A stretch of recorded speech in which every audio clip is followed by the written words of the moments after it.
प्रणाम करने से पूरी गीता जी में केवल उस संत को ही दंडवत प्रणाम का प्रावधान बताया है। नहीं तो 18वें अध्याय के 65वें श्लोक में अपने विषय में कहता है गीता ज्ञानदाता के माम नमस्कारु, मुझे नमस्कार कर, मुझ में मन वाला हो, मेरा भक्त बन, तू निश्चय ही मुझे ही प्राप्त होगा। अपने विषय में भी नमस्कार तक का प्रावधान बताया है इसने। और उस तत्वदर्शी संत को कहा कि उसको दंडवत प्रणाम करने से, कपट छोड़कर सरलता पूर्वक, नम्रता पूर्वक, निष्कपट भाव से प्रसन्न करने से वह तत्वदर्शी संत तुझे उस तत्व ज्ञान का उपदेश करेंगे। अब फिर क्या बताता, 7वें अध्याय के 29वें श्लोक में कहता है कि अर्जुन, जो मेरे आश्रित होकर, यानी मेरे इस ज्ञान को आश्रय बनाकर तत्वदर्शी संतों की खोज कर लेते हैं, तो उनको वो केवल जरा और मरण से छूटने का ही प्रयत्न करते हैं। जरा मीन वृद्धावस्था, जरा मीन वृद्धावस्था और मरण मीन मृत्यु, डेथ। कहते वो केवल इस जरा बुढ़ापे के कैद और मृत्यु के दुख से बचने के लिए ही प्रयत्न करते हैं, क्योंकि वो तत्परम विदु कर्षणम कर्म च अखिलम, तत्परम विदु और कर्षणम अध्यात्म च अखिलम कर्म, वो सभी कर्मों से और संपूर्ण अध्यात्म मार्ग से और तत्परम से वो पूर्ण रूप से परिचित होते हैं। और वही केवल जरा और मरण से छूटने का प्रयत्न करते। इसका सीधा सा अर्थ है कि जो साधक संसार की अन्य किसी वस्तु की इच्छा मन में नहीं लेकर के केवल अपने कल्याणार्थ यानी जरा और मरण से छूटने का जो प्रयत्न कर रहे हैं, तत्ब्रह्म विदु उस परमात्मा को जानते हैं, जान चुके हैं तत्ब्रह्म को, और सारे अध्यात्म से परिचित हैं, ज्ञान से और सब कर्मों से वो परिचित हैं। इसलिए वो विष फांकते नहीं। उनको जहर दिखाई देता है, किसी से रिश्वत लेना, ये करना, वो करना। जैसे किर का जहर का रंग होरी हो, कहो कौन तिस खावे राम रंग होरी हो।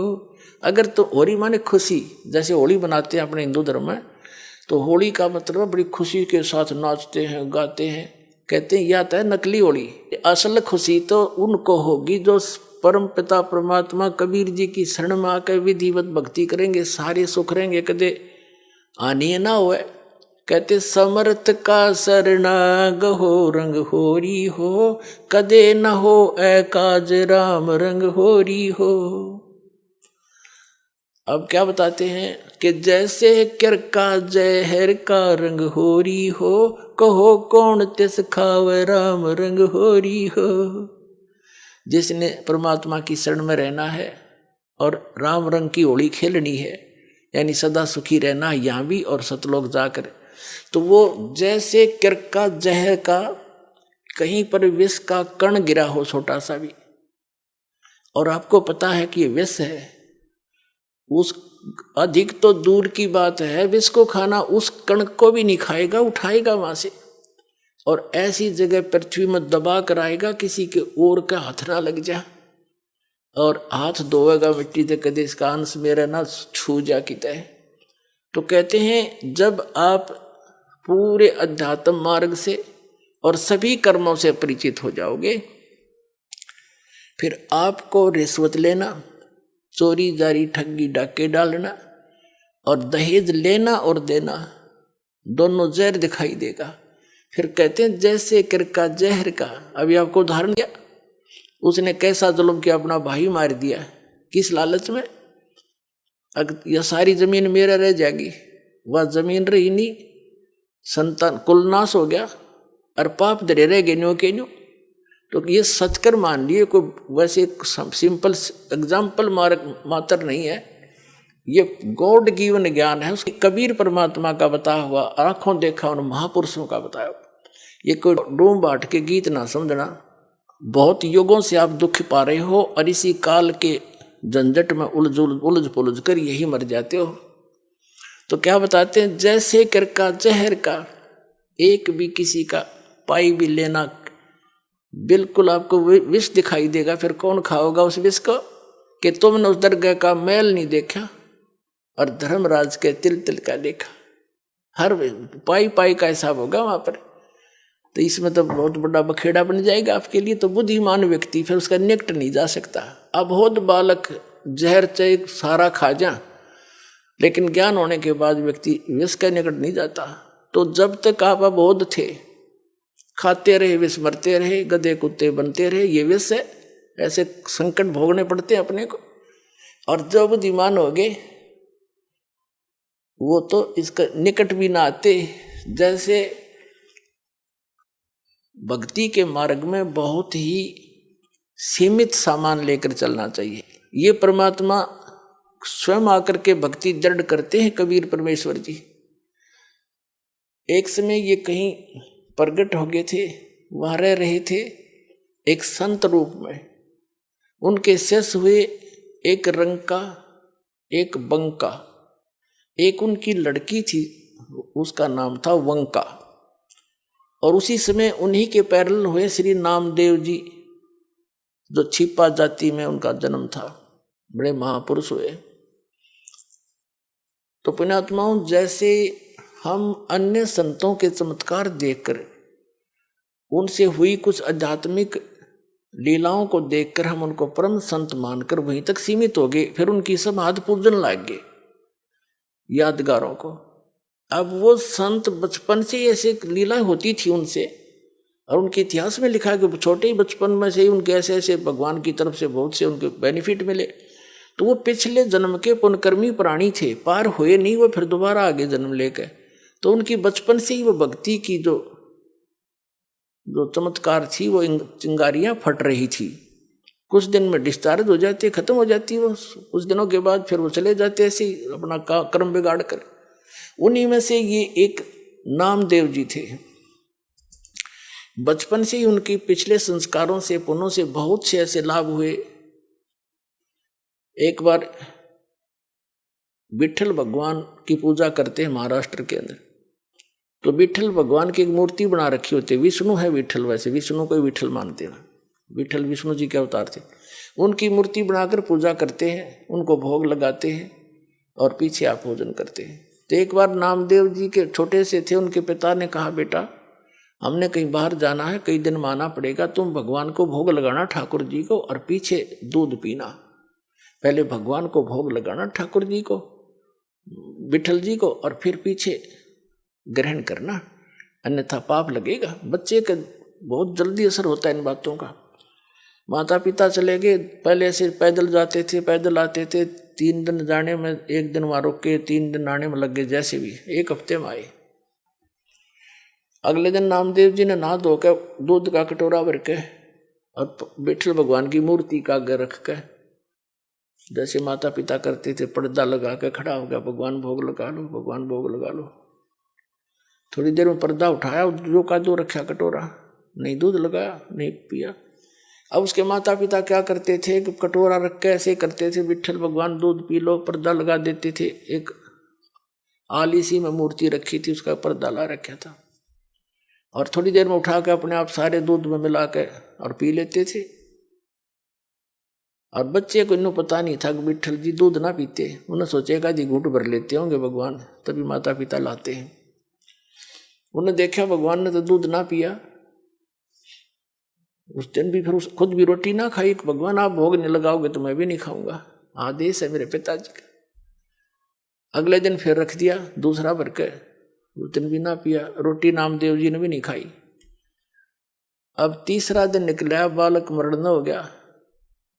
अब उस समर्थ परमात्मा, यानी उसके पिछले पुण्यों से ऐसे लीला होती है। आए दाता उस विठल वाली मूर्ति का आगे बैठ गए, छोटे से बन के। और नामदेव ने कहा, भगवान जब तक भोग नहीं लगा लोगे तेरा दास टूक टूक ना तोड़े, मरूं चाहे जीऊं, मैं तो बेशक मर जाऊं। तभी आस्था देखी भगत की, भगवान ना आके और दूध पी गया, चढ़ चढ़ पूरा कटोरा पी गए। रामदेव कूदता फिरे, आज राजी हुए मेरे भगवान। नामदेव जी की खुशी का ठिकाना नहीं, आप भी दूध पिया, शक्कर रोटी खाई। आज प्रसन्न हो गए मेरे भगवान, मेरे से कोई रोटी बन गई थी। आप रोज पिए, रोज दर्दे दूध सामने पिए गट गट, और फिर मूर्ति सी दिखे। उनके माता पिता आए, उन्हें चिंता थी, बालक है कहीं भगवान को भोग ना लगाया। वो नाते पूछा, बेटा क्या विठल जी को भोग लगाया था? माता जी ऐसा बना, 3 दिन तो इन्होंने कुछ नहीं खाया पिया, और मैंने भी नहीं खाया पिया। क्या करा कि मैं दूध रखूं, भगवान ने ग्रहण नहीं किया। मैंने सोचा आपकी याद में दुखी हो रहे होंगे, परमात्मा नहीं पिया होगा, और या मुझसे कोई त्रुटि होगी। तो तीसरे दिन भगवान ने, तीसरे चौथे दिन जैसा भी भगवान ने दूध पिया। नहीं पहले भोग नहीं लगाया 3-4 दिन, और मैंने भी खाना नहीं खाया, मरने को हो गया था। अब बच्चे के मुंह की तरफ देखे वो माता पिता, ये क्या बोल रहा है, क्या कैसे भोग लगाया बेटा तेने? कि भगवान को भोग रख। 3 दिन तो इन्होंने पिया नहीं, चौथे दिन पी लिया दूध, सचमुच। हाँ हाँ, उन्हें सोची लड़का बकवाद करे है, इसने कोई भोग भाग नहीं लाया। क्यों? उनको मालूम था दूध पीता नहीं, मूर्ति पत्थर का दूध पिया करे। वो तो मुंह कर लागे छीटा फिर आप उठा लाया करते थे। उन्हें सोची वो बकवाद कर रहा है, कितना भोग भाग नहीं लाया, खेलता रहा बालकों में। ने बोला साची बता, न तने घड़ेंगे हम, झूठ बोले तू तो भोग नहीं लगा। भगवान पत्थर थोड़ा, मूर्ति थोड़ा दूध पीती है। अग्नि नहीं दूध पिया, मेरे सामने पिया। उड़को और पक्की दचकी झूठ बोला सारी लड़का। ने बोले भाई तू झूठा गणा हो गया नामदेव, और हम तेरे से बात नहीं करते, तेने तो भोग लगा नहीं हमारे भगवान को। वो कहने लगे हमारे सामने लगा के दिखा कैसे दूध पिया। वो ना प्रतिदिन जैसा करता था, पूरे रूटीन से धोया, कटोरा दूध का भरा और रख दिया। हे भगवान, मेरे माता पिता के विश्वास नहीं हो रहा था, भोग लगाओ। उसी समय मूर्ति से हाथ से निकले नू कचिया कचिया, और पकड़ कर उनके सामने, माता पिता के सामने गट गट दूध पी गया।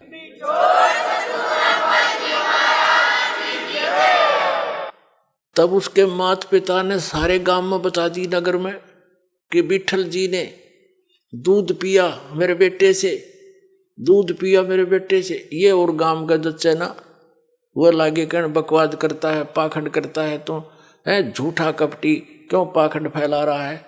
मूर्ति कभी दूध पीती है। पंचायत होगी, चौपाड़ में बुला लिया नामदेव भी, उसका लड़का भी। पंचों ने फैसला किया कि हमारे सामने दूध पिलाओ भाई, जब मानेंगे ना तुम्हें देश निकाल, गांव से निकालेंगे तुमको। तुम पाखंड फैलाते हो, अपने घर पर लोगों का चढ़ा चढ़वाने के लिए भ्रमित कर रहे हो, वहां बुलाने लग जाओगे कुछ दिनों में। अब समस्या आ गई, नामदेव भी बुला लिया। बैठ के नामदेव का पिता बैठ गया साथ में, नामदेव बैठा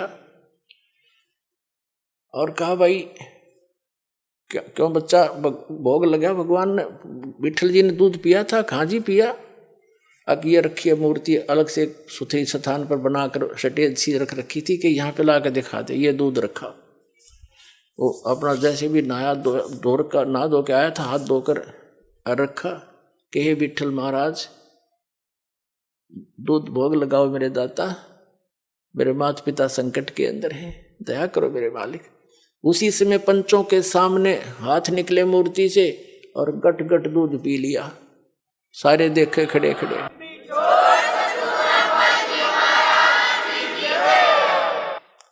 अब इस चमत्कार को देखकर नामदेव जी की इतनी महिमा होगी, आसपास के क्षेत्र में पूज्य होगी। और ये अब वो क्या करते थे, कुछ थोड़े से बड़े हुए, किसी से नाम लिया, ओम नाम का जाप करते थे। फिर परमात्मा मिलते हैं आकर ऐसी पुण्यात्माओं को, जैसे उनका विधान है, वो नेक आत्माओं को मिलते हैं, अच्छी आत्माओं को मिलते हैं, दृढ़ भक्तों को। तो कबीर साहब उनसे मिले, ज्ञान दिया कि ऐसे ऐसे भाई ओम नाम का जाप तुम कर रहे हो गुरु से लेकर के, ये तो ऐसे ऐसे सारी सतिथि बता दी, और इससे आगे एक और मंत्र है जो दास देगा और उससे मोक्ष होगा। ये तो असंग जन्म हो गए, जन्मते मरते। और ये छोटे मोटे जो लीला हुई है ना, ये तेरे पिछले पुण्यों से हुई है। आगे चार्जर ठीक नहीं है, पीछे बैटरी चार्ज थी, तब तक यह काम कर रही है। सारा समझाया उनको, जैसे भी उस भाषा में। तो विठल नामदेव जी ने नाम ले लिया, किससे? उस संत से जो स्वयं मालिक आकर रहे, गुप्त रूप से रहा करते थे। अब नाम भी ले लेते हम, लेकिन वो पुरानी जो साधनाएं हैं, जो क्रियाएं उनमें समारी हैं, वो भी साथ करते रहते। एक दिन नामदेव जी, क्योंकि ये छिपा जाति में थे और ब्राह्मण लोग अन्य जाति वालों को भगवान की आरती में निकट नहीं जाने देते थे, दूर खड़ा रखते थे। वो आरती जहाँ करते थे विठल जी की, ब्राह्मण वर्ग ही रहते थे, वहाँ उसको क्षेत्र था। एक दिन नामदेव जी जा रहे थे, आरती मंदिर में हो रही थी। इतने आत्म विभोर हो गए, पंडित जी तो ऐसे वो घंटियां बजा रहे थे और नामदेव जी ने जूते निकाल लिए दोनों अपने, और जूतों को लगे बजाने, और बजाते बजाते उन पंडितां के बीच में पहुंच गया। जैसे मंदिर की दर्शन करने के लिए मूर्ति के निकट पंडितां के बीच में घुस गया। उन्हें देखा कि वो कौन आ गया, छोटी जाति का, हाथ में जूते ले रहा, पकड़ के बाजू से और मंदिर के पीछे पटक दिया जाके, कि इसने आरती में बाधा कर दी। कहते हैं भगवान कबीर साहब ने उस मंदिर का मुंह फेर दिया नामदेव की तरफ।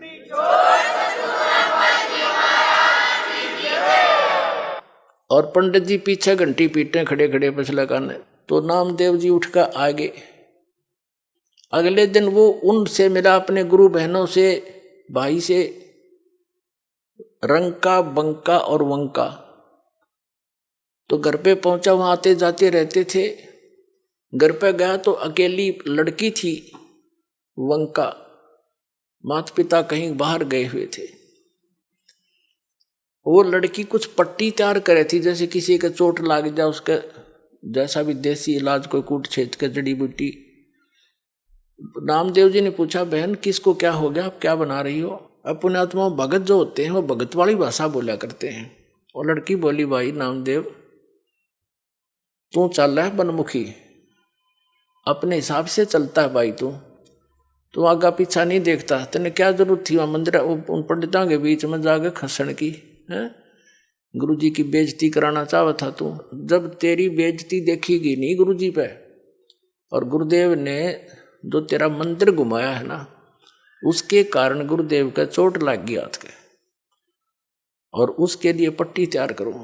नामदेव कुछ सोच ले भाई, ना दुखी कराया करे। नामदेव ने सोचा, गुरु जी दिखे भी कोई ना वहां पर, और मंदिर घूम गया, उसने वहम हो गया था कि मेरी भक्ति ने कर दिया यूं काम। उसकी फड़क निकालनी थी, वो भ्रम निवारण करना था दाता ने। अब उसने सोचा, बहन सचमुच एक और मैं बालक हूँ, मूर्ख हूँ, पट्टी ले जा रही हूँ, चल मेरे साथ। वो दोनों गए। गुरुजी का चोट लाग रही हथेलियाँ पे, और लड़की ने मैलम लाकर पट्टी बांधी, चरणा में पड़ गया, रोन लग गया। ने बोला, भगवान मेरे से गलती होगी, माफ करते हो, आगे से ऐसी गलती नहीं करूँगा। बोला, कहा बेटा, जब मैंने मार्ग बता रखा, वो मंदिर में टिंडे लेने गया था तू, जो भक्ति मैंने बता रखी, इस विधि से तेरा कल्याण होगा, वहाँ किस लिए गया था? तो मानते हो नहीं, मनमुखी चलते हो, इसलिए मार खाते हो। तो उसके बाद उसकी वह दृढ़ता बढ़ गई, सचमुच